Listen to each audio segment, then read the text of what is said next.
नमस्कार विद्यार्थी मित्रांनो, मी रमेश गुरव आपलं सर्वांचं आपल्या चॅनलमध्ये स्वागत करतो. आज आपण सावित्रीबाई फुले पुणे विद्यापीठाचं जे काही 125वे रेग्युलर कॉन्व्होकेशन आहे याच्या संदर्भातला व्हिडिओ घेऊन आलेलो आहे. तर मित्रांनो, जे विद्यार्थी आपले रेग्युलर कॉन्व्होकेशनसाठी पात्र आहात ते अर्ज करू शकतात. तर आता जे स्टुडंट ऑक्टोबर-नोव्हेंबर 2023 आणि एप्रिल-मार्च 2024 असे पास आउट झालेले असेल यांच्यासाठी ही रेग्युलर कॉन्व्होकेशनची लिंक विद्यापीठाने चालू केलेली आहे. त्याचे इंस्ट्रक्शन सर्व मराठीमध्ये दिले आहेत.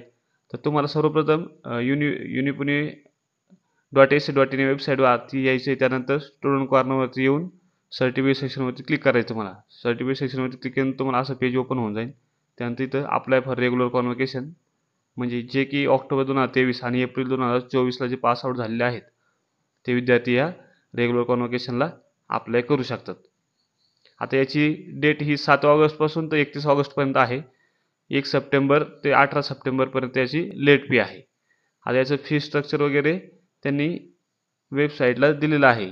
म्हणजेच की जर प्रोफेशनल कोर्स असेल तुमचा तर 385 रुपये तुम्हाला भरायचे आहेत आणि नॉन प्रोफेशनल कोर्स असेल तर 290 रुपये भरायचे आणि लेट फीला प्रोफेशनलला 685 रुपये आणि नॉन प्रोफेशनलला 510 रुपये असे याची फीज आहे.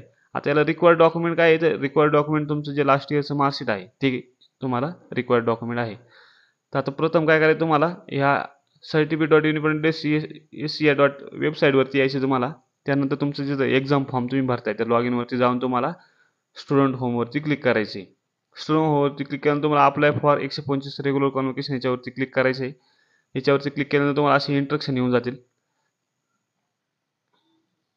ते जे की ते मराठीत पण आहे आणि याच्यात काही इंग्लिशमध्ये पण दिलेले आहेत तुम्हाला.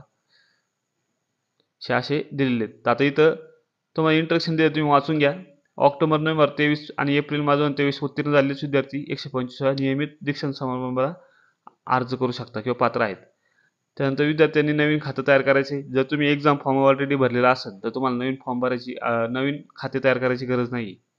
हे पैसे सगळं ऑनलाईन भरायचे तुम्हाला आणि तुमची जी ऑनलाईन किंवा मूळ जी गुणपत्रिका भेटलेली आहे, समजा एखाद्या विद्यार्थ्याचा रिझल्ट पब्लिश झालेला आहे, ऑनलाईन लागलेला आहे, परंतु मार्कशीट त्याच्याकडे भेटली नाही, तरी त्या विद्यार्थ्यांनी ऑनलाईन मार्कशीट जी आहे ती स्कॅन करून अपलोड केली तरी चालेल.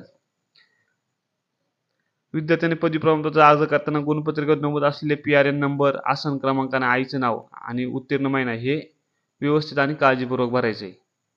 त्यानंतर विद्यार्थ्यांनी ऑनलाईन फॉर्ममध्ये देवनागरीमध्ये नाव लिहिणे पण गरजेचं आहे. फॉर्ममधील मराठीत देवनागरी नावाप्रमाणे तुमच्या पदवी प्रमाणात नाव छापून येईल. म्हणजे कदाचित जर तुमचं इंग्लिश नाव चुकलं तरी काय अडचण नाही, ती PRN प्रमाणे करेक्शन होऊन येईल. पण तुम्ही जे मराठीमध्ये जे नाव टाकणार आहे त्याप्रमाणेच तुम्हाला नाव येणार आहे.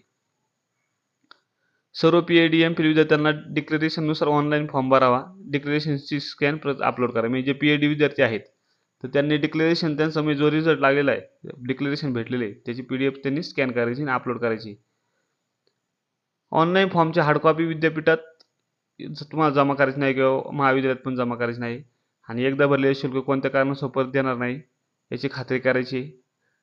तुमचे पदवी प्रमाणपत्र पावतीशिवाय दिला जाणार नाही व पदवी प्रमाण प्राप्त होईल शुल्काची पावती अर्ज जतन करून ठेवायची तुम्ही.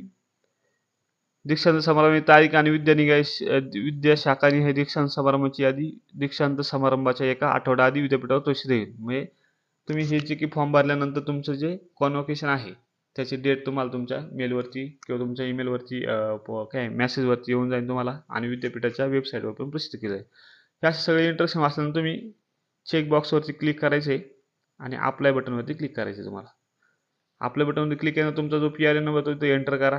तुमचं पासिंग इयर जे असेल ते तुम्हाला इथं टाकायचं आहे. हा समजा माझं एप्रिल 2024चं पासिंग आहे तर चेक PRN वरती व्हॅलिडेशनवर क्लिक करायचे. याच्यावरती केल्यानंतर तुमचा समजा PRNच्या अगेन्स्ट जर डेटा असेल तर याचे ऑटोमॅटिक तुम्हाला फिल होऊन येते, नसेल तर नो डेटा फाउंड असा ऑप्शन येऊन जाईल. ते क्लोज करायचं. तुम्हाला हे एडिट बटनवरती क्लिक करायचे.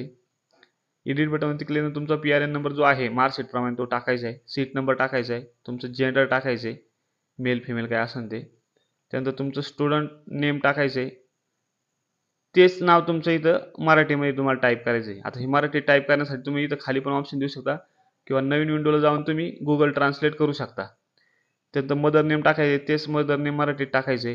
तुमची कंट्री जी असेल ती सिलेक्ट करायची, स्टेट जे असेल ते सिलेक्ट करायचे तुम्हाला, तुमचा डिस्ट्रिक्ट जो असेल तो सिलेक्ट करायचा आहे, तालुका सिलेक्ट करायचा आहे, तुमचा पिनकोड एंटर करायचा आहे तुम्हाला इथं, त्यानंतर तुमचा ॲड्रेस, तुमचा मोबाईल नंबर. आता जो ॲड्रेस तुम्ही टाकणार इथं, तुम्हाला ज्या ॲड्रेसवरती तुमचं पोस्ट हवं आहे म्हणजे डिग्री, तोच ॲड्रेस टाकायचा आणि ॲक्युरेट टाकायचा आहे.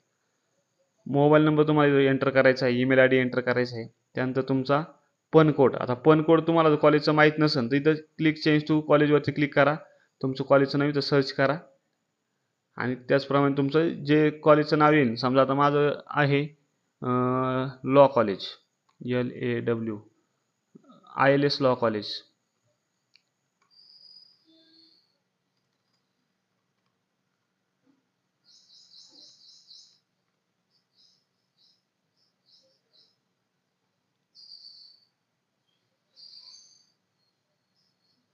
हां, इथं ILS लॉ कॉलेज असं आलेलं आहे.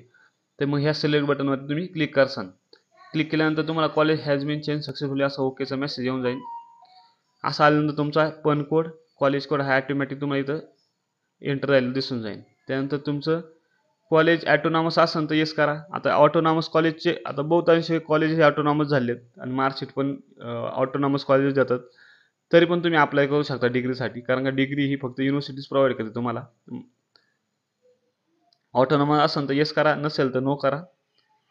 तुमची फॅकल्टी जी असेल ती चूज करायची तुम्हाला.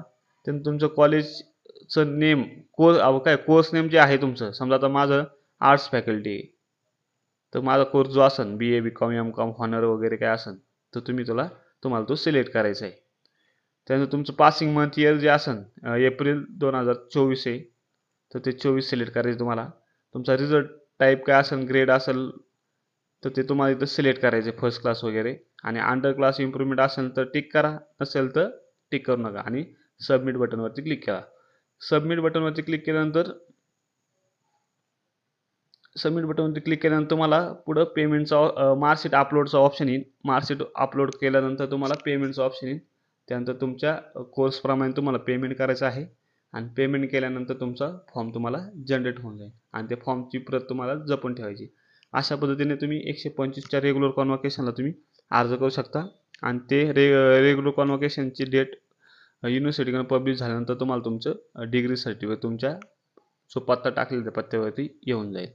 अशा पद्धतीने तुम्ही रेग्युलर कॉन्व्होकेशनला तुम्ही अप्लाय करू शकता. याची शेवटची तारीख आहे 31 तारीख. त्यानंतर तुम्ही लेट फीनी पण फॉर्म भरू शकता.